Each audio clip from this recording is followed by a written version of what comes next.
Krista Gló Magnúsdóttir, hvernig var í fyrsta lagi bara að spila þennan ótrúlega oddaleik? Sko það var mjög gaman, en náttúrulega mjög svekkjandi og það fór ekki alveg svo ég vildi.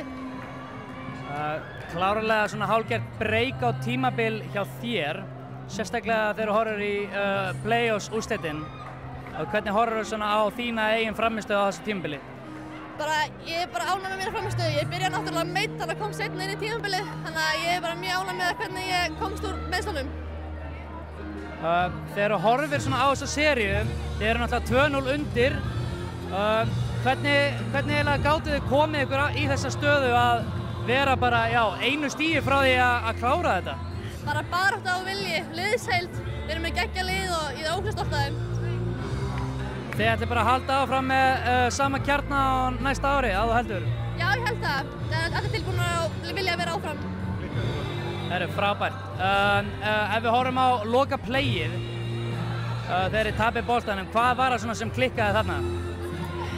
Ég bara veit það ekki. Við áttum bara að reyna að opna breitt eða pá og reyndum sendinguna pá sem bara klikkaði. Það er bara, svona er bara hverju bolti. Geggjað, Krista Gló, takk fyrir. Takk fyrir.